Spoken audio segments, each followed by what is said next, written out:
Alternativa Sonora.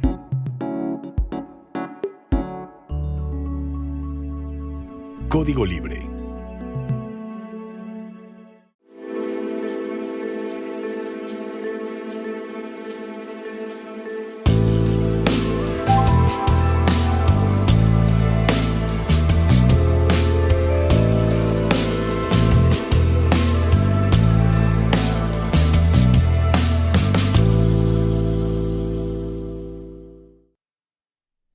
¿Qué tal, amigos de Código Libre? Bienvenidos a una emisión más de Resiliencia en Línea. Hoy tenemos la suerte de estar transmitiendo desde los estudios de Código Libre, precisamente. En capítulos pasados hemos estado grabando las cápsulas, hoy podemos estar aquí. Y bueno, en las siguientes también estaremos grabando cápsulas también, si se dan cuenta, más cortas. Hoy supongo que también va a ser un poco más corto, ya veremos. Pero cuando se pueda estaremos por aquí directamente desde el estudio y también desde un principio, ahora desde el inicio del programa, agradecerle a Felipe, a Carla, a Gerardo que nos permiten estar buscando los mecanismos para estar cerca de ustedes. Y esta vez hay dos títulos involucrados en nuestra promo que lanzamos hoy, hablando de posiblemente un delirio de la gente, ¿cómo llamarle? Vamos a reflexionar al respecto. Tengo amigos profesores afiliados a la CENTE muy queridos y bueno, vamos a intentar dar un punto de vista de manera respetuosa. Y también a manera de preguntas, si estamos en la deriva de la Universidad de Harvard en Estados Unidos, entonces le titulamos así, a manera de signos de interrogación, delirio de la CENTE, deriva de la Universidad de Harvard, porque también es interesante que planteemos algunas cosas al respecto del pleito que se trae en Donald Trump contra la Universidad de Harvard, una de las más importantes en el mundo, una de las más antiguas en el mundo. Es interesante ese asunto, pero también a ver si nos da el tiempo, trabajaremos con otros par de temas que por aquí anotamos, como la elección judicial de este próximo domingo 1 de junio, al que pues de entrada también los invitamos a que vayan y ejerzan su derecho a voto, en este caso para elegir a la nueva generación de lo que serán los nuevos ministros, magistrados y jueces del orden federal. Noté que la gente se empezó a interesar ya en esta última semana, en esta que está pasando. Así sucede. La verdad es que tuvimos un periodo muy largo de expectativa de esto de la llamada reforma judicial. Ya ustedes conocen por demás el pleito que se dio, causó bastante expectativa todo esto, pero ya esto de estar preocupándose por quién voy a votar, se dio, me parece, especialmente en esta última semana. En este mismo programa hicimos un ejercicio que espero que les sirva de manera de guía, lo pueden estar consultando en esta misma plataforma de Código Libre, o bien estarse informando por medio de cualquier otra plataforma de cómo votar, porque no es sencillo. Hablaba por ahí una encuesta en la mañana de que 50% de la población en México no sabe qué día es la elección. A lo mejor es cierto, 50% de la población nacional, porque es una elección diferente, porque no tuvo la fuerza de promoción como lo han tenido los otros procesos electorales, precisamente porque una de las intenciones fue que no se derogara mucho gasto para los mexicanos, precisamente a cargo del erario público. Y bueno, esa es una de las razones de por qué no se dio tanta difusión en medios nacionales, en términos de campañas, en términos de promover y propiamente gastar recursos para esos fines, sino que más bien fue otra estrategia. Y bueno, vamos a ver cómo resulta, si tuvo un éxito o no. Se habla también de qué porcentaje debería de salir de la gente a votar, qué porcentaje de población debería de salir a votar para que se considere éxito o no. Se habla de 30%. También depende desde qué perspectiva lo vemos. Si lo tomamos como estas consultas que se han venido dando desde el sexenio de López Obrador, La primera consulta, digamos, esa fue a mano alzada, si ustedes recuerdan esto del aeropuerto, si se echaba para atrás o no. Después, o pasando también por la consulta de si se enjuiciaba a los expresidentes o no. Y hubo por ahí otro proceso de consulta también importante, y de a poco han ido incrementándose estas consultas. Me parece que el otro ejercicio importante fue de si se sometía una reforma judicial o no. Y ahora tenemos este nuevo ejercicio. Si no mal recuerdo, el último ejercicio entonces de consulta de este tipo fue un alcance de 10%, así que si llegamos al 30% podría considerarse que sí, que la sociedad mexicana ha ido entusiasmándose con estos mecanismos de consulta, porque ese es un mecanismo de consulta, todos, a excepción del primero, organizados por el INE, porque así está en nuestras leyes de este asunto de consultas populares.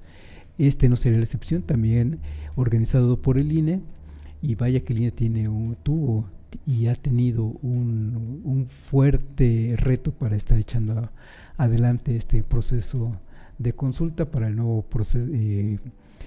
Poder Judicial, y vamos a ver cómo resulta este domingo. Entonces, más allá de cifras, la invitación es que salgan este domingo a ejercer su derecho, un derecho que nos hemos ganado todos los mexicanos, todas las mexicanas, a lo largo de todos estos años de una construcción de una ciudadanía mexicana que se ha venido reformando, que se ha venido revolucionando. Y bueno, estamos precisamente en eso, en seguir revolucionando a esta sociedad mexicana para bien. Me parece que es para bien, y por eso también llama la atención de entonces en todo esto, ¿qué está pintando la gente justamente a unos días del proceso electoral? Y vamos a empezar entonces con ese tema, porque me llama la atención que hoy, bueno, algo que dijo una de la dirigente de la CENTE, la que está sirviendo de vocera, dirigente y vocera de la CENTE en estos momentos, la Coordinadora Nacional de Trabajadores de la Educación, después de una jornada de 6 horas, me parece, de negociaciones el día de hoy, no se llegó parece acuerdos, o exactamente la CENTE no aceptó las condiciones que le ofrece el gobierno federal. Y me llama la atención lo que dice la dirigente de la CENTE,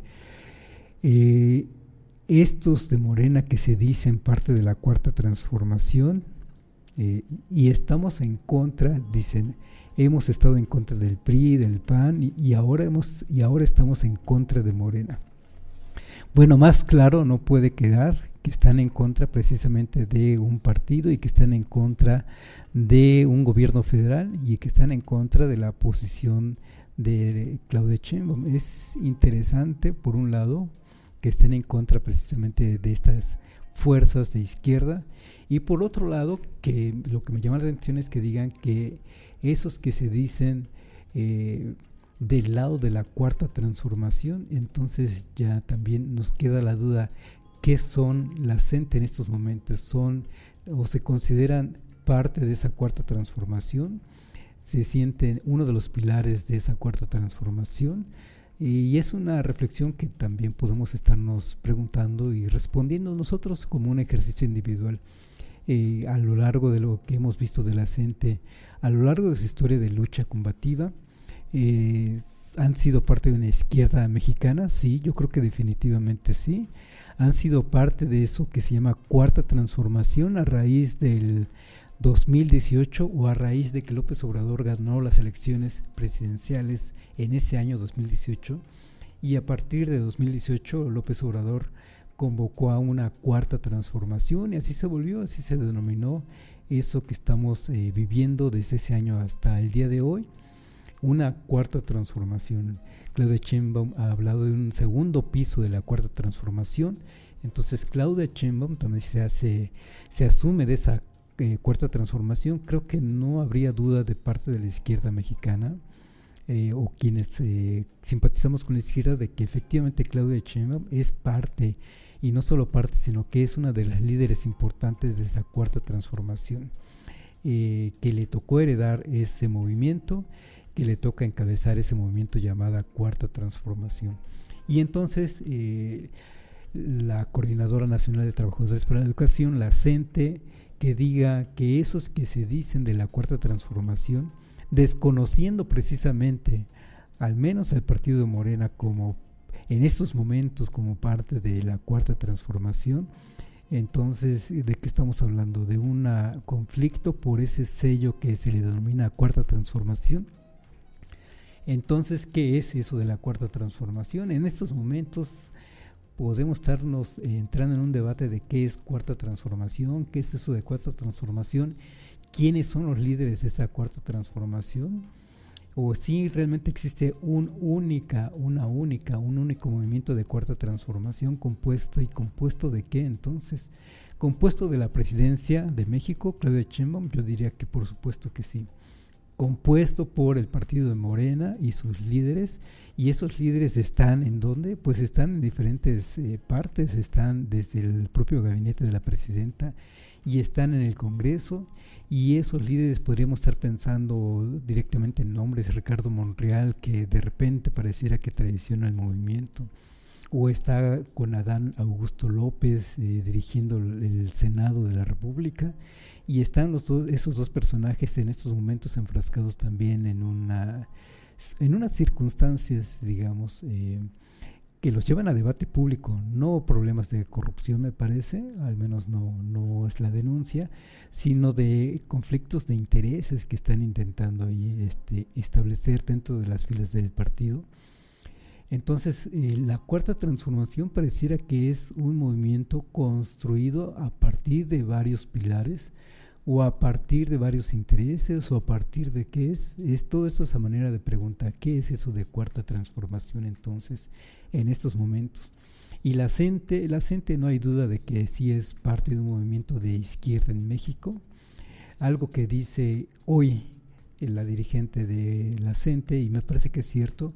Ellos han sufrido de muertos, de detenidos, de desaparecidos, de represiones, especialmente con los partidos políticos de antes de la llamada Cuarta Transformación, especialmente PRI y PAN, no se diga con la reforma educativa de 2012 de Enrique Peña Nieto, hasta 2018, y López Obrador básicamente echó para atrás toda la reforma educativa de ese momento, lo cual aplaudió y estuvo de acuerdo muy conforme la propia CENTE, y en ese sentido vimos una CENTE muy aliada a López Obrador, al menos durante todo el sexenio de López Obrador, 2018-2024.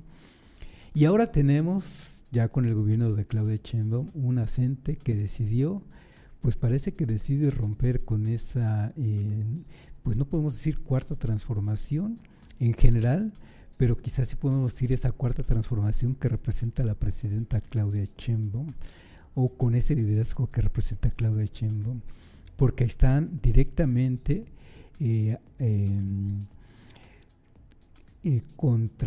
o están atacando directamente a la presidenta y a su gobierno. Están en franca confrontación con la presidenta.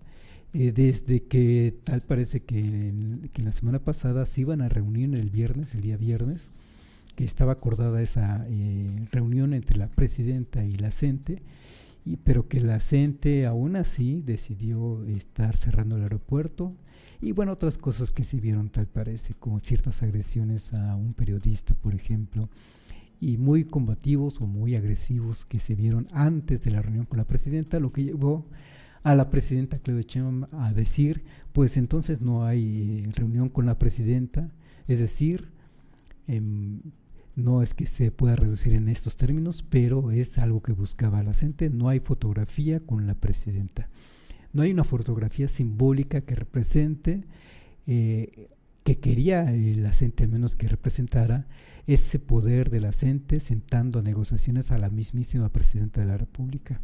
Se perdieron de esa fotografía simbólica y se quedaron al menos sin esa fotografía. Se quedaron entonces sin la presidenta como interlocutora directa, y la presidenta dijo: se van a reunir, pero se van a reunir con los secretarios. Esa reunión fue hoy.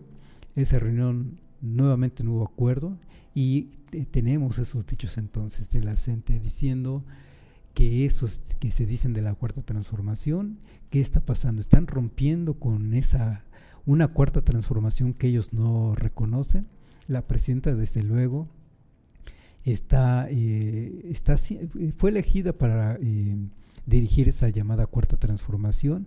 Muchos, en ellos me incluyo yo, estamos o reconocemos a esa presidenta Claudia Sheinbaum como la dirigente de esa cuarta transformación, al menos de la que hasta hoy yo estaba consciente o estaba en mente de que era una sola, pero hoy no sé si se está rompiendo entonces ese pacto de la izquierda en México y vamos a estar hablando entonces ya de movimientos abiertos en confrontación entre las varias izquierdas que puedan estarse cobijando de eso que se llama cuarta transformación. Vamos a verlo, porque por ahora, al día de hoy, esa CENTE está muy, muy combativa, muy aguerrida, muy enojada con la cuarta transformación que representa Claudia Sheinbaum y que incluso fue un amago que se dio en esta semana con boicotear a las elecciones precisamente del 1 de junio. Imagínense ustedes nada más a los de la CENTE estar boicoteando a un proceso que ha costado mucho esfuerzo a todos los mexicanos, no solo al Poder Judicial, no solo a la Presidencia de la República, sino un gran esfuerzo que viene desde el sexenio anterior, desde López Obrador, cuando se convocó al Plan C, en donde la sociedad mexicana votó por ese Plan C en 2024. Como mexicanos estamos en ese proceso de cambio del Poder Judicial, con reformas a las leyes secundarias, con todo este proceso electoral para el 2025, 1 de junio de 2025, todos los mexicanos están convocados a salir a votar, el INE haciendo todo lo que puede porque esa jornada electoral se dé, y de repente resulta o sale la CENTE, la Coordinadora Nacional de Trabajadores para la Educación, para decir, pues si no negocias como nosotros queremos, porque a fin de cuentas ya no es una negociación, ya es una imposición la que se quiere dar de parte de la CENTE, entonces estamos considerando boicotear. Tal parece que se entendió, al menos de parte de la CENTE, que es un extremo esa medida o esa opción, que en estos días como que han querido recular diciendo, bueno, no es un acuerdo todavía de todas las bases de la CENTE, esto de boicotear la elección del 1 de junio, se está platicando en las bases y vamos a ver si se da, pero no está dicho. Vamos a ver qué es lo que sucede de hoy, mañana, pasado, porque el fin de semana ya suena muy complicado que se dé esa negociación, que termine dándose esa negociación, y tenemos a una CENTE entonces amagando con boicotear a la votación del 1 de junio. Imagínense ustedes nada más lo que implicaría eso. De por sí, ¿qué tiene la CENTE en contra?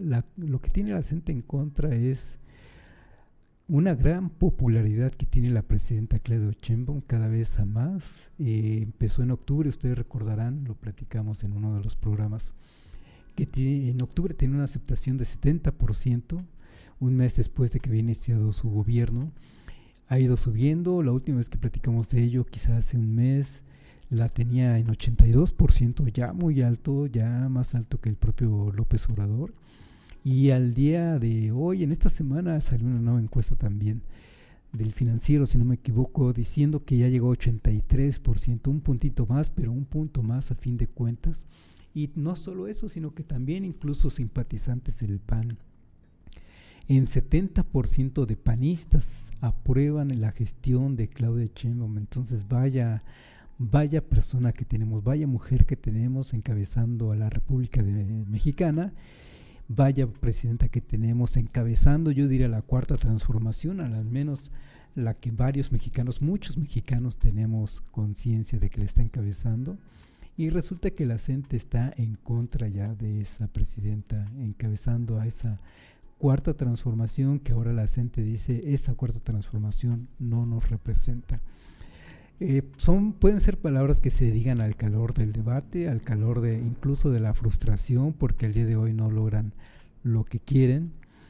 y tal parece que la presidenta ya también es firme en eso, desde que ya no se presentó a negociar con ellos, a sentarse con ellos, que pudo haber sido un acto cordial y pudo haber habido una foto emblemática para ambas partes, pero no, tal parece que no hay ya manera de negociar algo.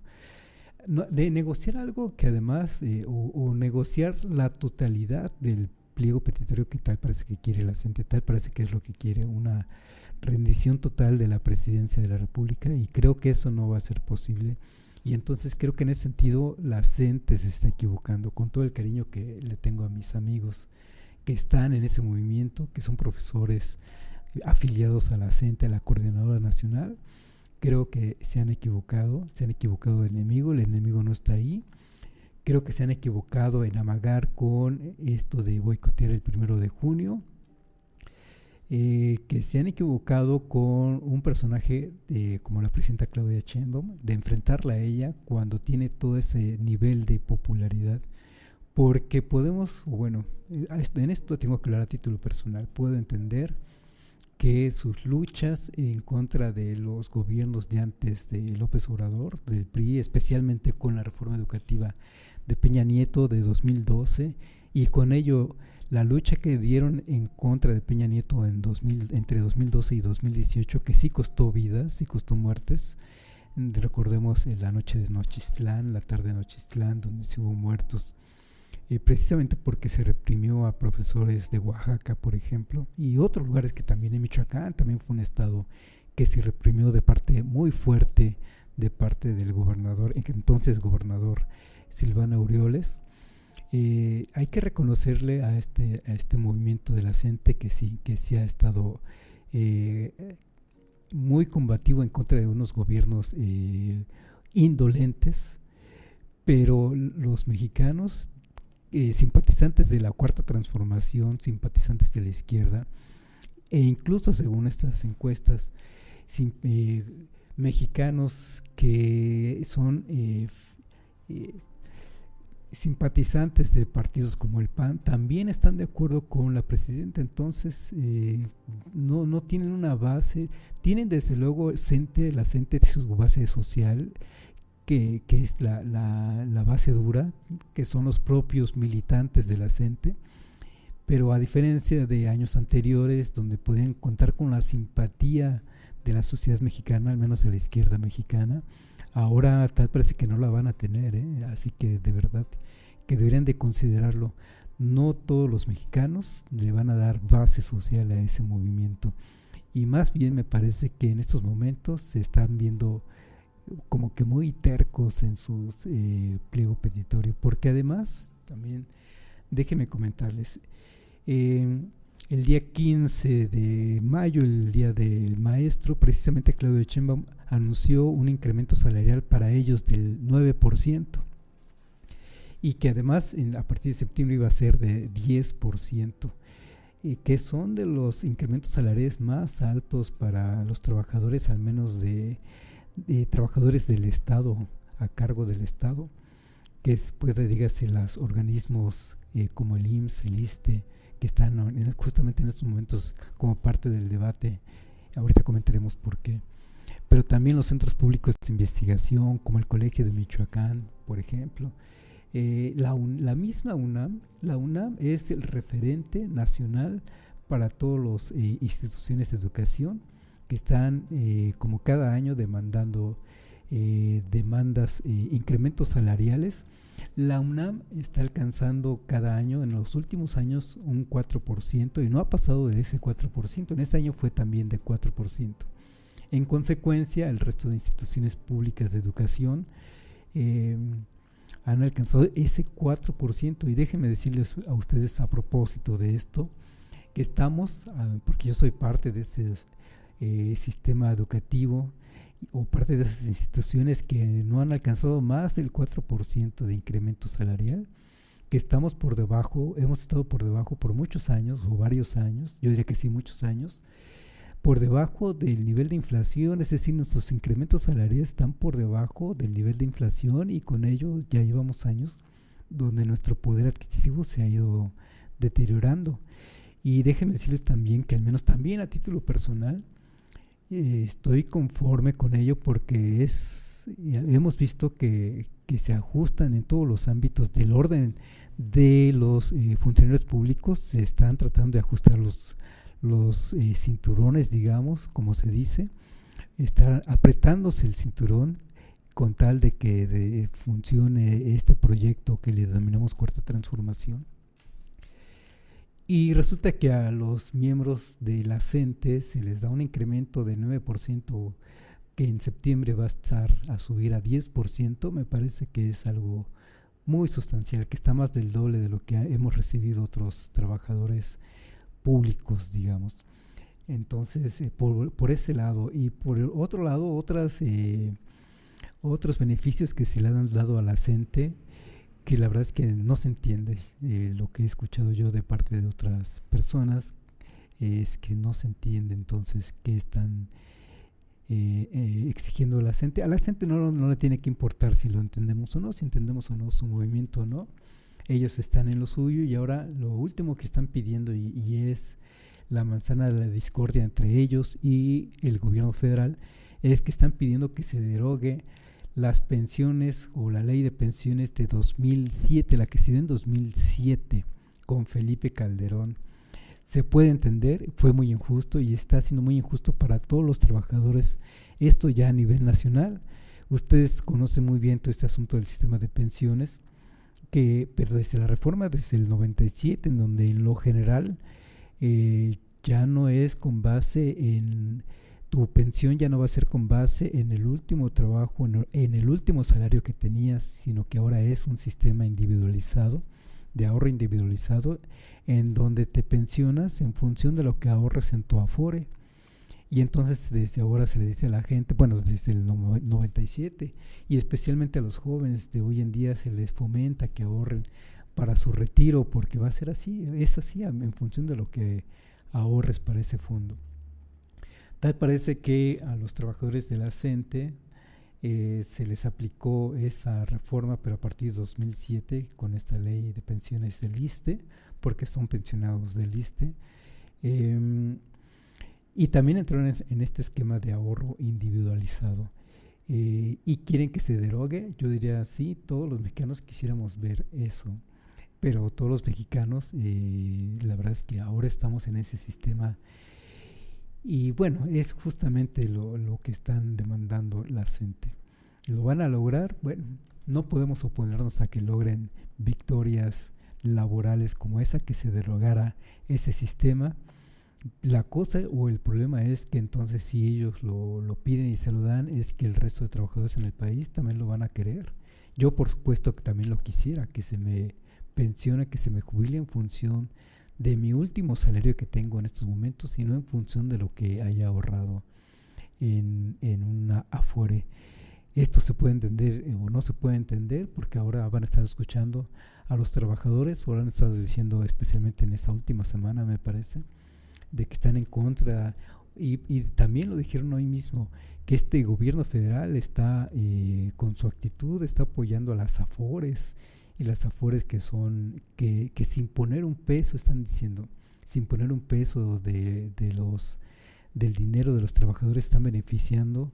Bueno, es un debate ahí que no me parece que no es el momento de estar explicando, porque sí es complejo, pero bueno, por un lado las Afores son administradoras, no es que no muevan un peso, no es que no inviertan un peso, están justamente con toda una estructura bancaria para justamente tomar el dinero de esos trabajadores, es cierto, y ponerlos en otros fondos de inversión.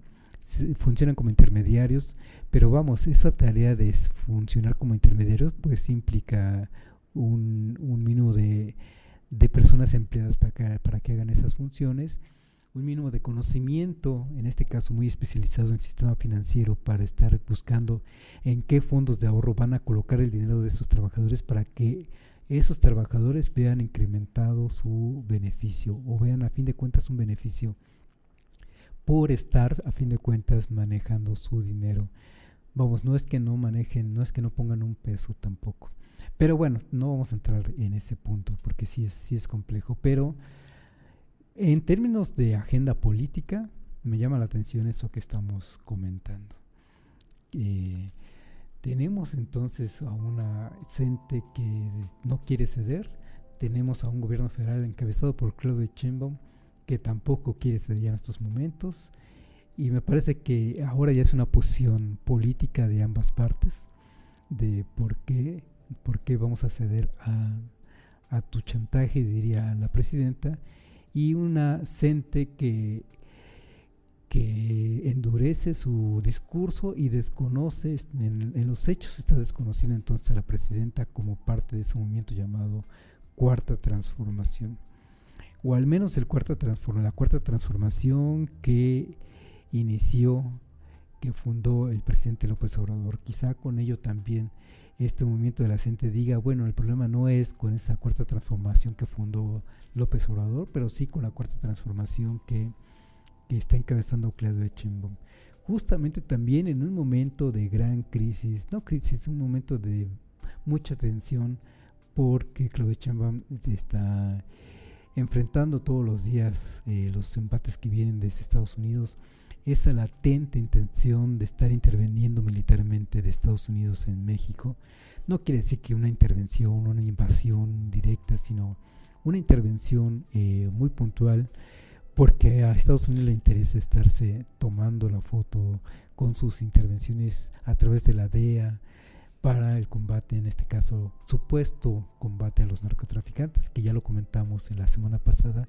No le interesa eso, no le interesa combatir el narco en su país, vaya que lo hay, sino que le interesa simplemente en el asunto de la retórica decir que combate a los enemigos de Estados Unidos fuera de Estados Unidos, y en estos momentos le gustó que México sea ese nido de narcotraficantes que Estados Unidos está combatiendo en pro de sus ciudadanos, defendiendo a sus ciudadanos. Es pura hipocresía, como ya lo habíamos comentado, es pura cobardía de parte de Donald Trump, que ahora está intentando que ya no haya atención como de salud a los migrantes en Estados Unidos, cuando al mismo tiempo mandó a bañar en oro diferentes oficinas de la Casa Blanca, es decir, quitarle dinero a las personas vulnerables para colocar sus bañados en oro. Dibuja a esa persona tal cual es, en fin, ¿para qué decir más? Tal cual es, lo dibujo tal cual. ¿Qué más podemos decir entonces? Vamos a terminar entonces este punto porque ya nos alargamos. El asunto de la CENTE llama la atención entonces. No sé qué piensan ustedes, pero mi apoyo, mi solidaridad, mi compromiso sigue siendo con la presidenta en estos momentos. Mi simpatía sigue siendo con la presidenta, y perdón que lo diga, amigos muy queridos de la CENTE, pero que reconozco su lucha histórica, pero creo que en estos puntos se están equivocando de manera importante. Que tienen derecho a reclamar que se derogue esa ley, sí, pero también todos los mexicanos, y vamos entonces, ¿qué le interesa entonces a la CENTE? Dar esa primera lucha, ganarla, y después apoyar al resto de mexicanos para que se logren el resto de los mexicanos, tener esa derogación de ese sistema que sí es injusto. O simplemente van a buscar por cuenta propia sus beneficios. En fin, todo un debate. Estamos desde luego abiertos al debate, y bueno, vamos a ver qué pasa con esa situación. Anoté aquí unas ideas del asunto de la elección de este Poder Judicial. Como ya invité a que salgan a votar este 1 de junio, vamos a tomar otros puntos, pero hacia el final del programa, si es que vemos que estamos a tiempo. Vamos con el asunto de Harvard, que también me parece importante, porque ustedes saben que Donald Trump está muy encabronado, si me permiten la palabra, con la Universidad de Harvard, porque la Universidad de Harvard decidió no hacer caso a sus desplantes, y entonces Donald Trump dijo: entonces retiramos los proyectos que en estos momentos estamos financiando como gobierno federal, ya no los va a hacer Harvard, y además vamos a retirar los fondos que dirige la federación hacia esa Universidad de Harvard.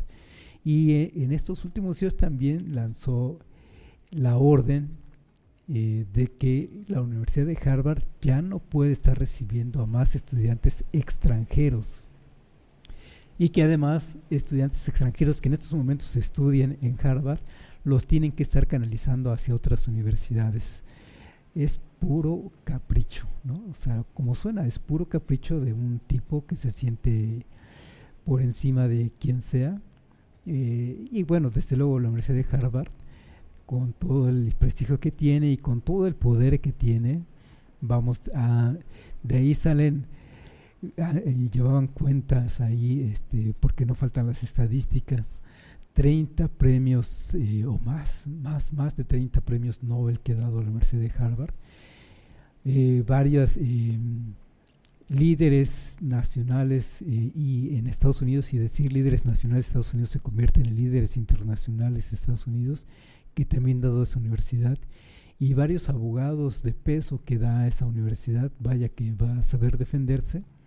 Me parece que no necesita quien la defienda, pero se ha dado una solidaridad hacia la Universidad de Harvard, y en ese sentido sí quiero compartir con ustedes una reflexión general respecto de esta disputa. En estos momentos me parece que queremos ver que cualquiera se le confronte a Donald Trump, y en este caso la Universidad de Harvard, y queremos ver a una Universidad de Harvard triunfante sobre los desplantes de Donald Trump. Reflexionamos un poco más allá, reflexionemos en que finalizada la Segunda Guerra Mundial, Estados Unidos asumió la hegemonía del mundo, necesitaba que el resto de naciones hablara el idioma que quería, que la hegemonía naciente quería que se hablara, y no es un idioma inglés, sino me refiero a un idioma del neoliberalismo. Y para ello entonces empezó a dar becas a estudiantes de todas partes del mundo. México, no se diga. Los últimos tecnócratas de antes de López Obrador, de antes del gobierno de López Obrador, ¿de dónde eran? Pues precisamente de universidades como Harvard, pero también como Yale, Chicago, de estas universidades de Estados Unidos. ¿Y qué hizo el gobierno de Estados Unidos? Desde luego empezó a darse cuenta de que financiando a esas universidades, apoyando a esas universidades iban a educar a esos futuros tecnócratas en el mundo. En el mundo es hablar en el mundo. México pensamos de inmediato, pero también de India y de China también. Les empezaron a dar beca porque estaban muy interesados en que pensaran como los estadounidenses, en que pensaran como los neoliberales, en que pensaran en el libre mercado, en capitalismo, vamos. Entonces fue una inversión que hizo Estados Unidos a través de sus universidades, incluida la Universidad de Harvard.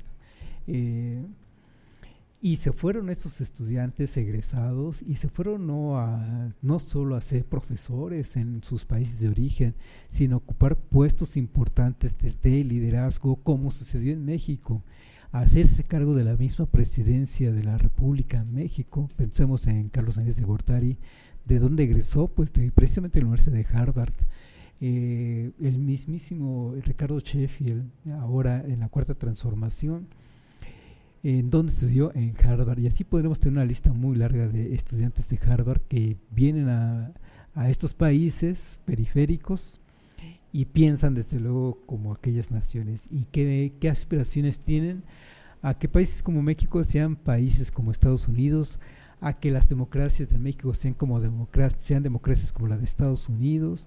Y por eso esa gran influencia que tiene Estados Unidos y que tiene sus universidades, y que tiene esa democracia de Estados Unidos hacia naciones como México.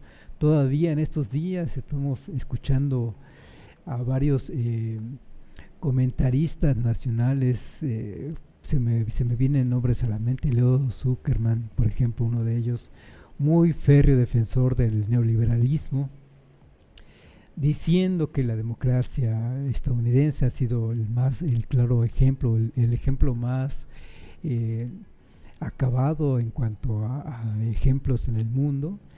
Y bueno, es porque justamente estudian todos estos personajes en esas universidades y aspiran a que sus países, aspiran a regresar al país de origen, a México por ejemplo, y a que sigan viviendo como en aquellos países donde fueron educados.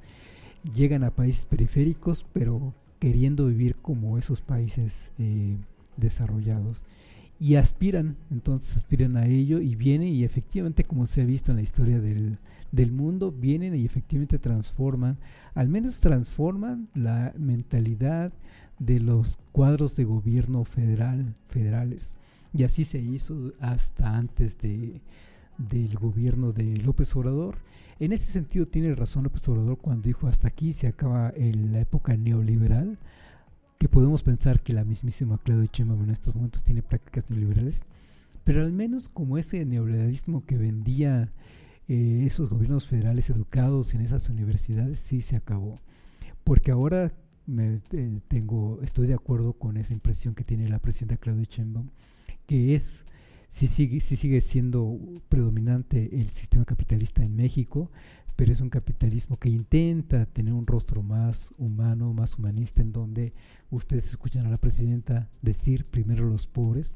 Sí hay un cambio de paradigma, digamos. Lamentablemente seguimos siendo capitalistas y lamentablemente, o para bien o para mal, tenemos a la misma presidenta de la República defendiendo en estos momentos el libre mercado, por ejemplo, ¿no?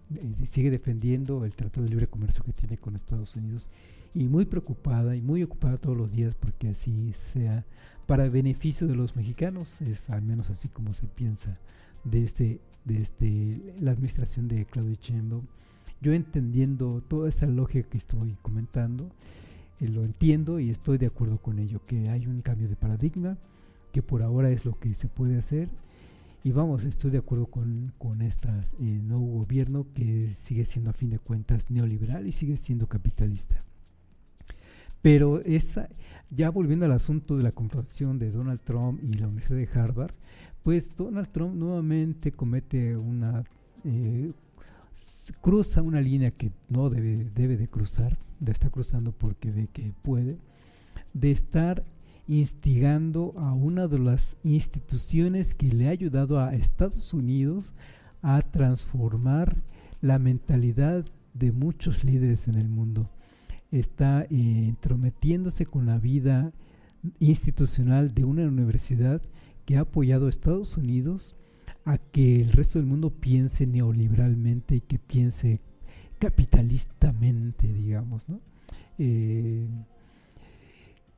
¿Qué puede traer esto? Pues ojalá, parte de mi reflexión, ojalá que Donald Trump así se metiera con el resto de universidades y que las boicoteara y que las hiciera sucumbir para que de una vez por todas se acabara esa forma, ese estilo americano de estar pensando, que se acabara esa intención de estar aspirando a ser como los estadounidenses. Y una vez más, como dijeron los chinos en un momento, los chinos dijeron, uno de sus embajadores, no podemos vivir un mejor momento que este, ¿no? Pensando justamente en los momentos donde Estados Unidos es liderado por Donald Trump. Y una vez más seguramente los chinos estarán pensando, pues esto nos viene bien, que se chinguen a Harvard y que se chinguen a todas las universidades pro neoliberalismo estadounidense, y mejor para nosotros que ya tenemos universidades muy prestigiosas, universidades chinas muy prestigiosas, y que la gente, el mundo aspira a estudiar mejor en nuestras universidades y que aspiren a tener nuestros egresados trabajando para sus empresas, justamente como está sucediendo. Donald Trump, no sé, por su arrogancia, por su ignorancia, no se da cuenta de ese límite, ese nuevo límite que no debe de cruzar, lo está cruzando, y ese límite es, oye, estás boicoteando, estás fregando a una de las instituciones que ha apoyado al desarrollo de Estados Unidos.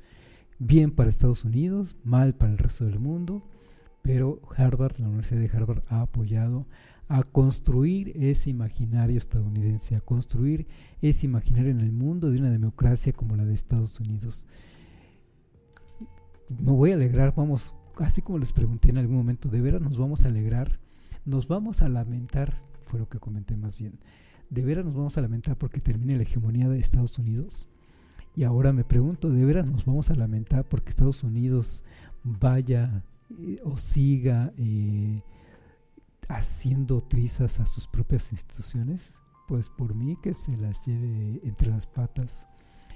Al rato el propio Estados Unidos, el propio Donald Trump va a acabar entre esa caída estrepitosa que puede tener Estados Unidos. Se va quedando sin aliados, se va quedando sin sus propios aliados internos como estas universidades, las confronta. En fin, vamos a ver qué sucede, pero yo no me voy a alegrar porque acabe ese estereotipo que ha establecido Donald Trump, que ha establecido, Estados Unidos como democracia única, como belleza única, como estilos de belleza única, estilos de vida únicos, envidiables, esos estilos de vida que nos llevan todavía al día de hoy a estar pensando en que las camionetas, estas Teslas, truck o como se llaman, super truck, no ni sé cómo se llaman ya, que sean la aspiración. Y bueno, vaya contraste con los vehículos, por ejemplo, que se están haciendo en Asia y que son completamente opuestas a ese estilo de vida americano, con autos ostentosos, gigantes, en fin. Entonces no me puedo alegrar porque o no voy a dejar de, o no me voy a preocupar más bien porque se destruyan entre las propias instituciones en Estados Unidos. La verdad es que no. Bueno, tengo otras ideas, pero vamos a ir cerrando ya el programa para no romper el estilo que hemos venido adoptando en las últimas semanas, de hacerlo más corto este programa. Sí comentar porque creo que es importante no dejar de poner también el punto o colocar el ojo en los puntos importantes de la agenda internacional. Nuevamente llama la atención que en este asunto del genocidio de Israel ahora se sigue endureciendo la posición de los países europeos, y en esta última semana vemos que se endurece todavía más la posición, en este caso, del nuevo primer ministro de Alemania, que dice abiertamente: ya no se entiende de qué se trata la guerra de Israel en contra del pueblo palestino. Así dice, ya no se entiende. Y me llama la atención que son más duros los medios de comunicación, como Deutsche Welle, de una agencia noticiera alemana precisamente. Estos medios sí siguen hablando, sí siguen anteponiendo antes que nada que la guerra, cuando no es una guerra, es un genocidio de un lado a otro. Y dicen que esa guerra es entre Israel y el grupo terrorista Hamas. El grupo terrorista, así lo dice Deutsche Welle, reconocido, así llamado por los países europeos y Estados Unidos. Vamos, no deja de decir esa afirmación, porque lo tiene que decir, pero no deja también ya de ser Deutsche Welle, junto con su primer ministro, ya muy crítico a la posición de Benjamin Netanyahu como un genocida. No lo llaman con esas palabras todavía, pero cada vez son más duros en su crítica hacia Israel. El mismo Deutsche Welle también informa que no es lo mismo, para curarse en salud, que no es lo mismo ser judío a ser israelí, que un judío puede estar en otra parte del mundo, como Estados Unidos, como Alemania, como vaya que hay comunidades judías en Alemania, cualquier otro punto, y que no necesariamente eso los hace israelitas, y que entonces por lo mismo no se puede acusar a los judíos en lo general del genocidio que comete Israel. Bueno, pues eso es cierto. Entonces es bueno que Deutsche Welle esté aclarando o aclare esos puntos. Sí, es importante, es medular estar pensando. Pero también hay que tomar en cuenta que ese Estado de Israel está abierto a que lleguen judíos de cualquier parte del mundo y que lleguen a asentarse precisamente a Israel de manera libre y casi automática, que son básicamente bienvenidos. Cualquier judío en el mundo es bienvenido al territorio de Israel o al Estado de Israel. Y también no hay que dejar de mencionar que Israel sigue creciendo, sigue expandiéndose hacia la zona de Gaza, hacia la zona de los palestinos, con colonias informales, con colonias clandestinas ilegales ante el derecho internacional, con la intención precisamente de seguir ganando terreno hacia la zona que era o es propiedad territorialmente hablando de los palestinos. En fin, bueno, vamos a terminar nuestro programa. Yo les agradezco mucho que nos permitan llegar con nuestro mensaje, nuestros puntos de vista, y desde luego no estamos para que asumamos la verdad única, son puntos de vista que queremos compartir con ustedes y ustedes deciden.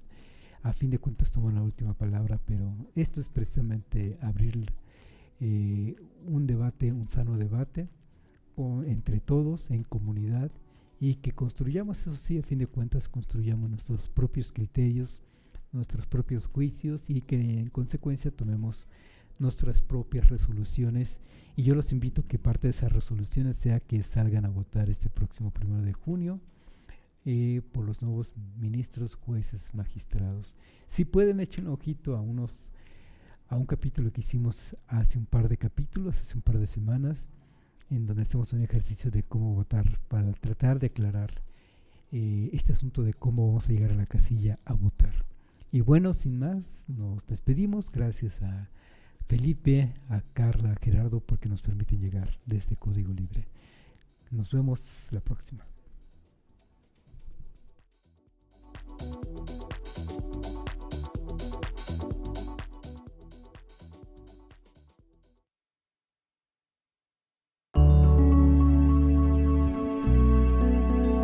Código Libre.